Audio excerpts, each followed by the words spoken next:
So hello guys, welcome to new video. I hope आप सब बढ़िया होगे और मैं भी बिल्कुल बढ़िया।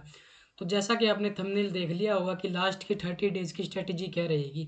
तो ये 30 डेज़ इंपॉर्टेंट है आपके रिवीजन के लिए। अगर आपका रिवीजन, आपका सिलेबस कंप्लीट नहीं हुआ तो इसमें सिलेबस भी कंप्लीट कर सकते हो।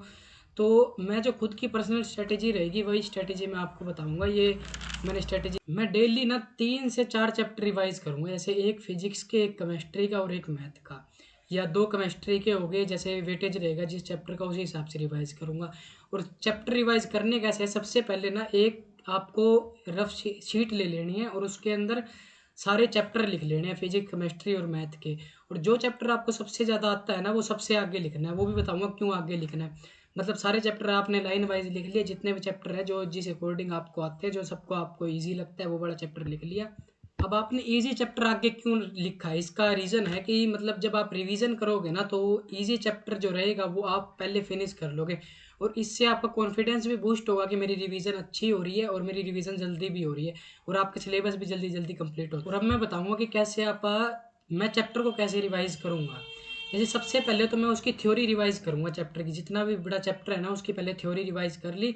उसके बाद ना, जैसे पहले आपने पीवाईक्यू लगाए होंगे या कहीं से भी क्वेश्चन लगाए होंगे। जैसे अप्रोक्स मैं मान के चलता हूँ आपने 200 क्वेश्चन लगाए होंगे एक चैप्टर के, और 200 में से जैसे मैंने ना 40 से 50 क्वेश्चन मार्क कर लिए थे कि ये क्वेश्चन इंपॉर्टेंट है और आपको इंपॉर्टेंट इंपॉर्टेंट लगाने हैं।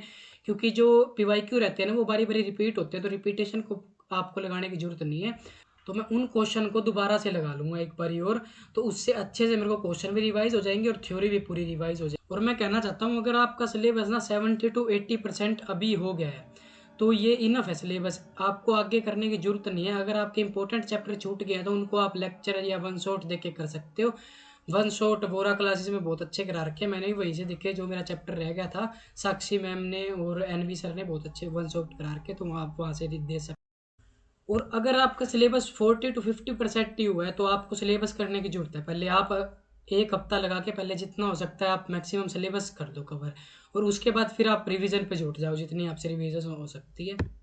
और जैसे मेरे जो चैप्टर रह रखे हैं ना उनको मैं इस हिसाब से करूँगा। जैसे जब आपकी ना लो एनर्जी रहती है ना तो आप लेक्चर लगाना, और जब बिल्कुल हाई एनर्जी रहती है, जैसे अभी सो के उठे हैं तो बिल्कुल हाई एनर्जी रहेगी आपकी।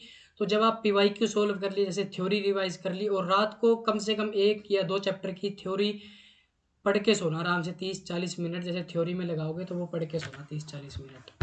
तो मैं वीडियो कंसाइज कर देता हूँ कि पहले तो आपको एक पूरा शीट बनानी है, उसके अंदर अपने जो चैप्टर्स हैं उनको लिख लेना है। उसके बाद आपको रिवीजन स्टार्ट कर देनी है, क्योंकि अभी कोर टाइम है रिवीजन करने का। अगर अभी रिवीजन नहीं करी तो फिर बाद में ज़्यादा लेट हो जाएगा। और आपको ना हर 2 से 3 दिन में मॉक्स लगाने हैं। जैसे रोज़ तो हो नहीं पाएगा क्योंकि 3 3 घंटे का मॉक होता है, उसके बाद फिर उसको एनालाइज करने में भी 3 से 4 घंटे लग जाते हैं। तो फिर आपकी रिवीजन नहीं हो पाएगी। इसलिए मैं सजेस्ट करूँगा कि आप हफ्ते में कम से कम एक मॉक तो श्योर लगाओ। दो लगा सकते हो तो 2 मॉक भी लगाओ। और और लास्ट में मैं ये कहना चाहूँगा कि वो आपको पढ़ना तो पड़ेगा। इसकी कोई ये स्ट्रैटेजी नहीं है कि कोई शॉर्ट ट्रिक से हो जाएगा या कुछ हो जाएगा। पढ़ना तो आपको पड़ेगा ही, आपको मेहनत तो करनी पड़ेगी। इतनी आसानी से तो आ नहीं जाएगी परसेंटाइल। बस इतना ही था। Thank you. अगर आपको वीडियो पसंद आई हो तो लाइक कर लेना, चैनल को सब्सक्राइब कर लेना। बाकी जय हिंद।